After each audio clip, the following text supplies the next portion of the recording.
നമസ്കാരം. News not 24ലേക്ക് സ്വാഗതം. ചില ജൂത വിശേഷങ്ങൾ പങ്കുവയ്ക്കാൻ ഇന്ന് നമ്മോടൊപ്പം എത്തിയിരിക്കുന്നത് അനന്തു പണിക്കർ. അനന്തു,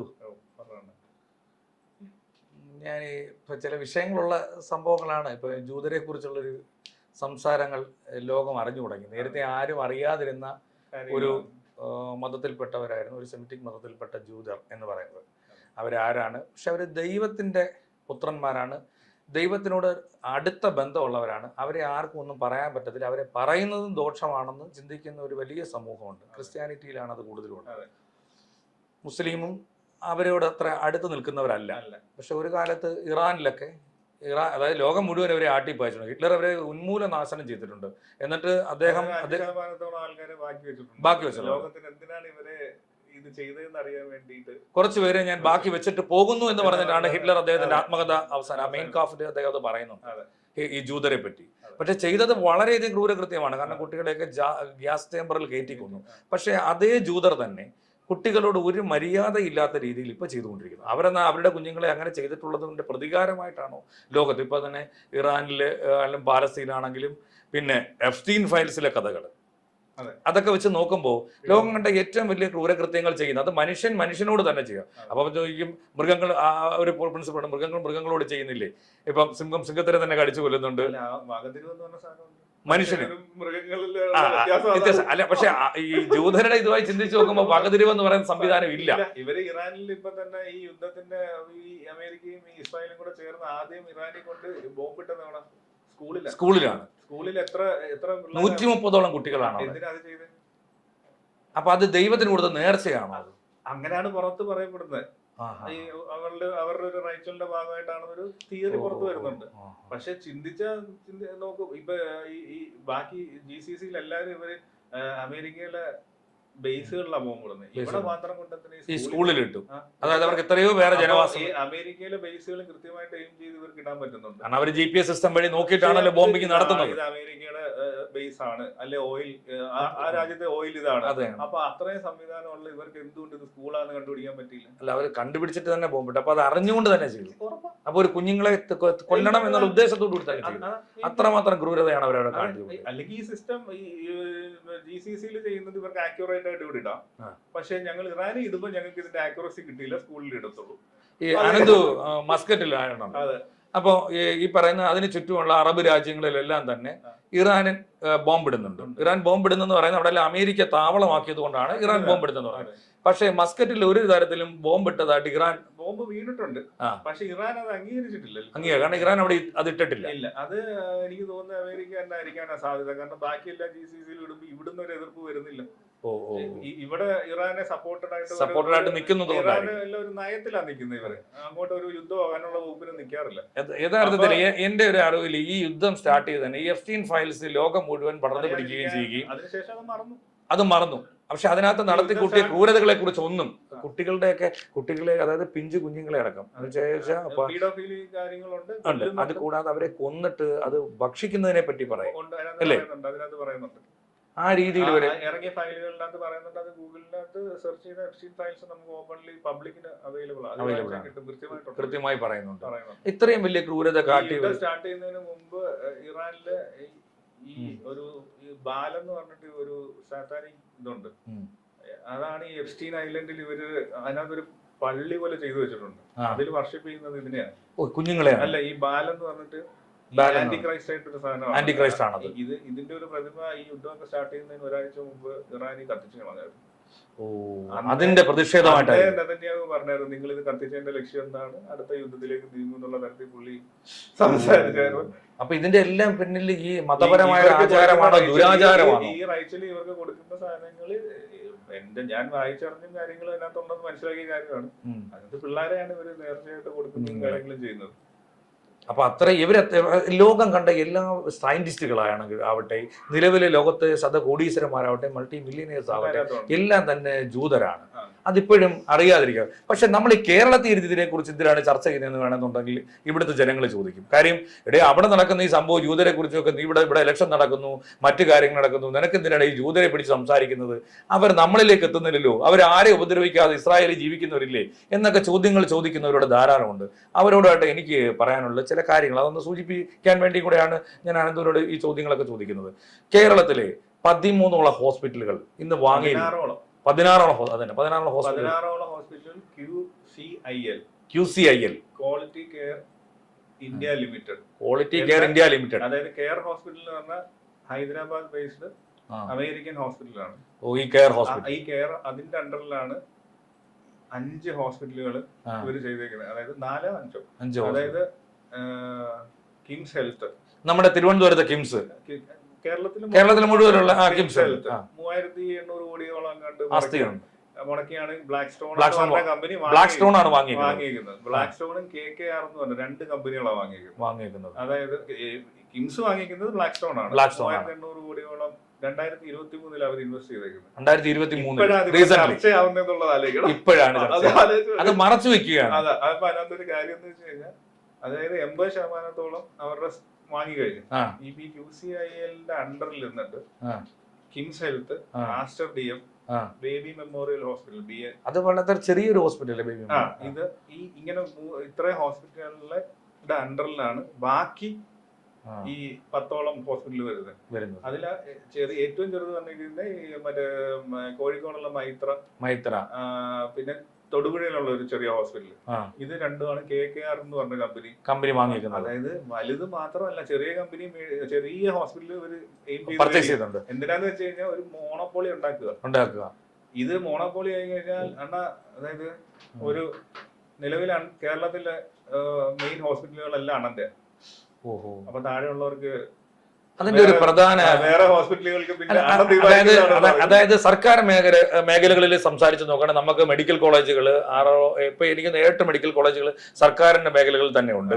അതുകൂടാതെ താലൂക്ക് അടിസ്ഥാന താലൂക്ക് ഹോസ്പിറ്റലുകളെ, ചെറിയ ഡിസ്പെൻസറികളെ, പിന്നെ ജനറൽ ഹോസ്പിറ്റലുകളെ എല്ലാം സർക്കാർ ചെയ്തിട്ടുണ്ട്. പിന്നെ കൂടാതെ ഈ പാർട്ടികൾ, ഇപ്പൊ കേരളത്തിലെ ഏറ്റവും വലിയ പാർട്ടിയായ Communist Party of India Marxist കീഴിൽ നിരവധി EMS ഹോസ്പിറ്റലുണ്ട്, AKG ഹോസ്പിറ്റലുണ്ട്, അതുപോലെ NS ഹോസ്പിറ്റലുണ്ട്, അങ്ങനെ വലിയ ഹോസ്പിറ്റലുണ്ട്. ഇക്കണക്കിന് പോയാൽ ഇതെല്ലാം തന്നെ ഈ കമ്പനികൾ വാങ്ങൂലേ? അതായത് ഗവൺമെന്റ് ഹോസ്പിറ്റലുകളൊന്നും അല്ല, ഞാൻ പറഞ്ഞല്ല, അതായത് ഗവൺമെന്റ് ഹോസ്പിറ്റൽ പർച്ചേസ് ചെയ്യാൻ, അതായത് ഇതിനൊക്കെ ഡോക്ടേഴ്സ് വേണം. ഇതാണല്ലോ ഇവരുടെ പരിപാടി എന്ന് പറഞ്ഞാൽ ഈ ബ്ലാക്ക് സ്റ്റോൺ എന്ന് പറയുന്ന കമ്പനി ലോകത്തിലെ ഏറ്റവും ലാർജസ്റ്റ് സെക്യൂരിറ്റി കമ്പനിയാണ് ഇവര്. ഇവരുടെ മെയിൻ പരിപാടി ഷെയറും കാര്യങ്ങളും ഒക്കെയാണ്. ഇപ്പൊ ഇങ്ങനൊരു ബിസിനസ് ആണ് ഇവര്. ഇപ്പൊ ഇങ്ങനൊരു കമ്പനി ഈ ഹോസ്പിറ്റൽ വാങ്ങുക എന്ന് പറഞ്ഞാൽ ബിസിനസ് ആണ്.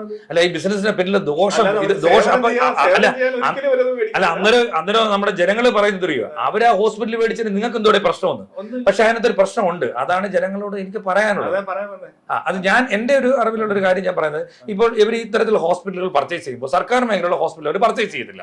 അവർ പർച്ചേസ് ചെയ്യുന്ന ഇവിടുത്തെ വിലപ്പെട്ട പ്രൈവറ്റ് ഹോസ്പിറ്റൽ പർച്ചേസ് ചെയ്യും. ഇപ്പൊ തന്നെ ഗവൺമെന്റ് മേഖലയിൽ പോയി കഴിഞ്ഞാൽ ചെറിയ പ്രൈവറ്റ് ഹോസ്പിറ്റലുകളും പർച്ചേസ് ചെയ്യുന്നുണ്ട്. ചെറുത് വാങ്ങിക്കുന്നതിന്റെ കാര്യമുണ്ട്. പ്രാദേശിക തലത്തിലുള്ളവരെല്ലാം ചെറിയ പ്രൈവറ്റ് ഹോസ്പിറ്റൽ, ഗവൺമെന്റ് ഹോസ്പിറ്റലിൽ ഹൈജീനിക്കിന്റെ ഇഷ്യൂ വെച്ചിട്ട് അല്ലെന്നുണ്ടെങ്കിൽ മിഡിൽ ക്ലാസ് ലക്ഷം. കാരണം ഇവിടെ തന്നെ 3,75,00,000 പോപ്പുലേഷൻ ഉണ്ടെങ്കിൽ 1 കോടി ആൾക്കാർ ഇവിടെ ഇല്ല. അതൊരു വിദേശത്തൊക്കെയാണ്. ബാക്കി 2.5 കോടി ജനങ്ങൾ ഇവിടെ തന്നെ ഉണ്ടെന്ന് കണക്ക് കൂട്ടുക. ഈ കണക്ക് കൂട്ടുന്നവർക്കൊക്കെ ഉണ്ടാകുന്ന ശാരീരികമായ അസ്വസ്ഥതകൾക്കോ അല്ലെങ്കിൽ മറ്റു രോഗങ്ങളുമായി ബന്ധപ്പെട്ടുള്ള വിഷയങ്ങൾക്കോ അവർ ആദ്യം ഓടിച്ചിരുന്ന പ്രൈവറ്റ് ഹോസ്പിറ്റൽ. ഗവൺമെന്റ് ഹോസ്പിറ്റലിലേക്ക് പോകുന്ന പറയുമ്പോൾ തീരെ നിവൃത്തിയില്ല, പൈസ കയ്യിലില്ലെന്ന് പറയുമ്പോഴാണ്. ഇപ്പൊ കേരളത്തിൽ ഒരു ഹെൽത്ത് സർവേ നടത്തിയിരുന്നു. അതിനകത്ത് ഏറ്റവും കൂടുതൽ ഇന്ത്യയിൽ ഏറ്റവും കൂടുതൽ ഹെൽത്ത് ലിറ്ററസി ഉള്ളത് കേരളത്തിലാണ്. ഹെൽത്ത് ലിറ്ററസി എന്ന് പറഞ്ഞാൽ ഹോസ്പിറ്റലിൽ പോകണമെന്ന് ചിന്തിക്കാൻ അറിവ്, ഒരു അസുഖം വന്നാൽ അവിടെ പോയി ചികിത്സിക്കണമെന്ന് അല്ലെങ്കിൽ ഹോസ്പിറ്റലിൽ പോകണം എന്ന് ഉള്ള ഒരു അറിവുണ്ട്. ആ ലിറ്ററസി ഏറ്റവും കൂടുതലുള്ളത് കേരളത്തിലുള്ള ആൾക്കാർ. Health conscious. അതുപോലെ തന്നെ ഹെൽത്തിന്റെ ബാക്കി ഡീറ്റെയിൽസ് എടുത്തതിനകത്ത് ഇപ്പൊ ഇന്ത്യയിലുള്ള ഡയബറ്റീസ്, കിഡ്നി സംബന്ധമായ പ്രശ്നങ്ങൾ രോഗം കൂടി വരുന്നതും കേരളത്തിലാണ്. അപ്പൊ കേരളത്തിൽ ഒരു വലിയ സാധ്യത ഉണ്ടെന്ന് നമുക്ക് മനസ്സിലായി. ഇൻഷുറൻസ് കമ്പനികൾ മാത്രമല്ല ഈ കേരളത്തിലുള്ളവരിലെ ഏകദേശം 1 കോടി ജനങ്ങള് പ്രവാസികളാണ്. ഈ പ്രവാസികളിൽ നിന്ന് വലിയൊരു തുക ഇവിടേക്ക് എത്തുന്നുണ്ട്. പിന്നെ ഇതൊരു അളവറ്റ രീതിയിൽ, കാരണം ലോകത്തെ കാരണം പണ്ട് ഇവിടേക്ക് ആൾക്കാർ വന്നത് ഈ നമ്മുടെ കറുത്തമുത്തം എന്ന് പറയുന്ന എന്താ പറയുന്ന കുരുമുളക് തേടി ഇവിടെ വന്നിട്ടുള്ളവർ, സുഗന്ധ വ്യഞ്ജനങ്ങൾ തേടിയാണ് ആദ്യകാലത്ത് ഈ പറങ്കികളാണെങ്കിലും ഡച്ചുകാർ അങ്ങനെ എല്ലാവരും ഇവിടെ ഒക്കെ ഈ ബ്രിട്ടീഷുകാരുടെ ഒക്കെ ഇവിടെ കടന്നു കൂടിയിട്ടുള്ളതാണ്. അപ്പൊ അതിന് വിളവെടുപ്പുള്ള മണ്ണും ഈ കേരളമാണ്.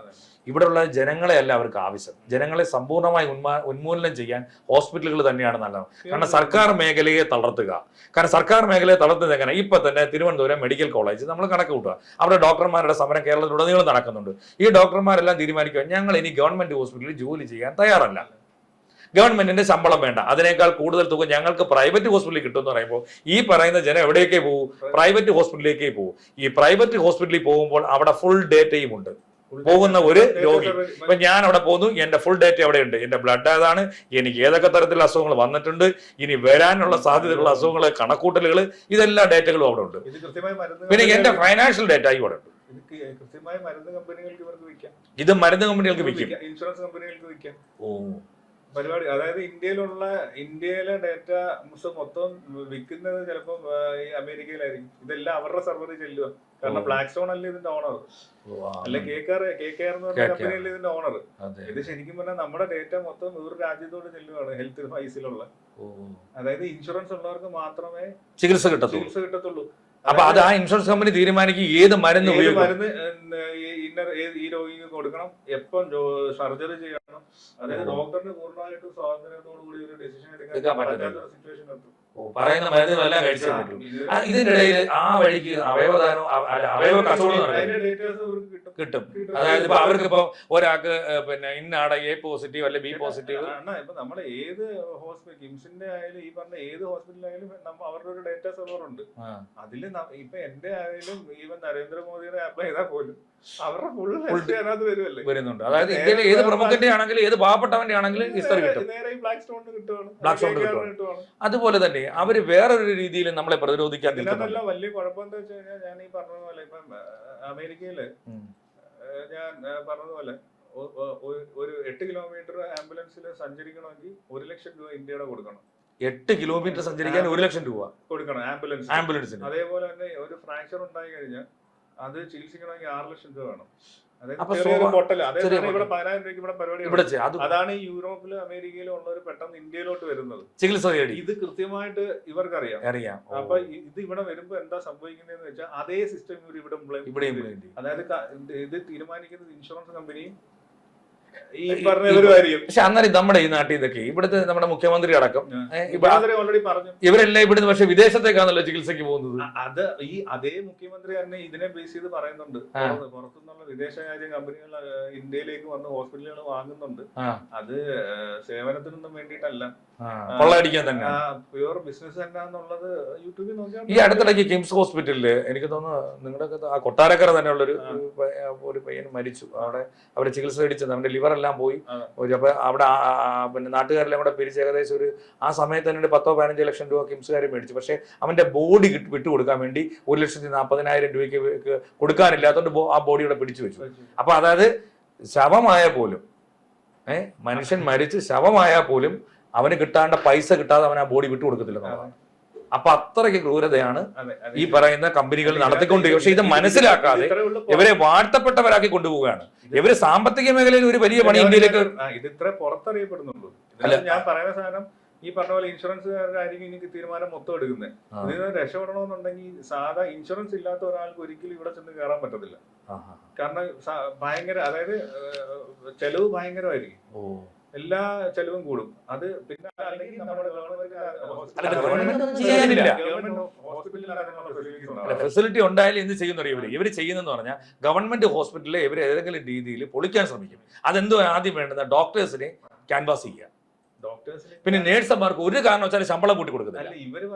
നേഴ്സുമാര് വിദേശത്ത് പോകുന്ന നേഴ്സിന് 1 ലക്ഷം രൂപ 2 ലക്ഷം രൂപ ശമ്പളം ഉണ്ടെങ്കിൽ ഇവിടെ 30,000 രൂപ താഴെ കൊടുത്തുകൊണ്ട് നേഴ്സുമാരെ ഇടയ്ക്ക് ഇവർ ഇങ്ങോട്ടേക്ക് വലിക്കും. അത് കഴിഞ്ഞ് ഡോക്ടർമാരെ പിടിക്കും. അങ്ങനെ ഗവൺമെന്റ് ഹോസ്പിറ്റലിൽ ഡോക്ടേഴ്സും എല്ലാവരും ആ കെട്ടിടങ്ങളെല്ലാം ചെയ്യും, ശ്മശാനം പോലെ കിടക്കും. ഈ പ്രൈവറ്റ് ഹോസ്പിറ്റലിൽ ഈ പറഞ്ഞ ഹോസ്പിറ്റലുകളിൽ വരുന്ന ഡോക്ടർമാർക്ക് പേരേ ഉള്ളൂ ഡോക്ടർ എന്നുള്ളത്. അവർക്ക് കൃത്യമായിട്ട് ജോലി ചെയ്യുന്ന മറ്റു ഇൻഷുറൻസ് കമ്പനി കൃത്യമായിട്ട്. അപ്പൊ ഈ അമൃത അടക്കമുള്ള എല്ലാ ഹോസ്പിറ്റലിലും ഇപ്പൊ ഇതായിരിക്കുമല്ലോ സിസ്റ്റം. അമൃതയിലല്ല ഞാൻ പറഞ്ഞ ഈ കമ്പനികൾ ഏറ്റെടുത്ത ഈ ഹോസ്പിറ്റൽ, കമ്പനികളെ നാളെ ഇനി അമൃത വാങ്ങാൻ ചാൻസ് കാണുമല്ലോ ഇങ്ങനെ എങ്കിൽ അത് അവിടെ ഇത് അപ്ലിക്കബിൾ ആവും. അല്ല അവര് ലക്ഷ്യം വെച്ചിട്ട് അവർ മേടിച്ചിരിക്കും. കാര്യം ഞാൻ ഇത് ആരും അറിയാതെ ഇപ്പൊ എനിക്ക് തോന്നുന്നു അവര് ഇന്ത്യൻ സാമ്പത്തിക സ്ഥിതി തന്നെ കൈകാര്യം ചെയ്യുന്നവരെ. ഇപ്പൊ ഈ സ്റ്റോക്ക് മാർക്കറ്റ് എന്ന് പറയുന്ന സാധനം NSE നാഷണൽ സ്റ്റോക്ക് എക്സ്ചേഞ്ച് അല്ലേ, റോഡ്ഷീൽഡ് എന്ന് പറഞ്ഞ ഫാമിലിയാണ്. റോഡ്ഷീൽഡ് ഓണർഷിപ്പ് അല്ല, ഇതിന്റെ അഡ്വൈസറി ആയിട്ടാണ് ഇവരെ കയറ്റിയിരിക്കുന്നത്. അഡ്വൈസറി ഉപദേഷ്ടാവ്. IPO നടക്കുമ്പോ അതിന്റെ ഏത് ബാങ്കുകാരനെ തെരഞ്ഞെടുക്കണം, അതിന്റെ സുതാര്യത എല്ലാം ഇവര് പറയുന്നത് അനുസരിച്ചായിരിക്കും പോകുന്നത്. ഏത് ബാങ്കിനെ അല്ലാന്നേ ഉള്ളൂ, എന്നാലും ഇതിന്റെ ഹാർട്ട് ബീറ്റിനകത്ത് ഇവരാണ് ഉള്ളത്.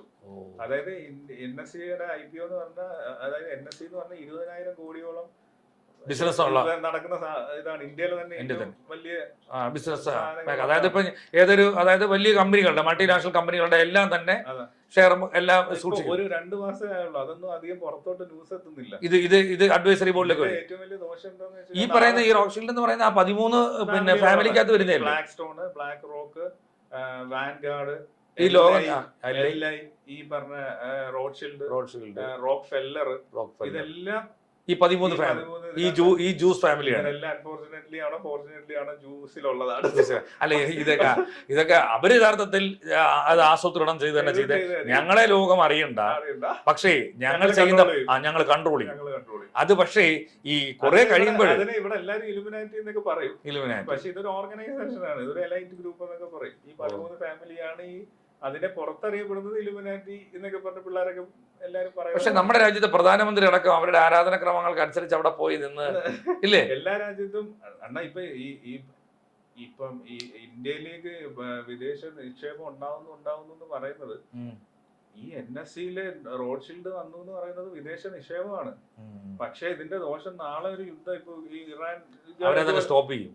ഒന്നുമില്ല, സിമ്പിൾ ആയിട്ട് ഞാൻ പറഞ്ഞ ഈ അതായത് IPOയും ബാങ്കർമാരെയൊക്കെ തെരഞ്ഞെടുക്കുന്നത് റോഡ്ഷീൽഡ് എന്ന് പറഞ്ഞ ഫാമിലിയാണ്. ഇതൊരു കമ്പനി അല്ല, ഒരു ഫാമിലിയാണ്. ഈ ഫാമിലി അണ്ടറിൽ രജിസ്റ്റർ ചെയ്ത കമ്പനിയാണ് ഇത് ചെയ്യുന്നത്.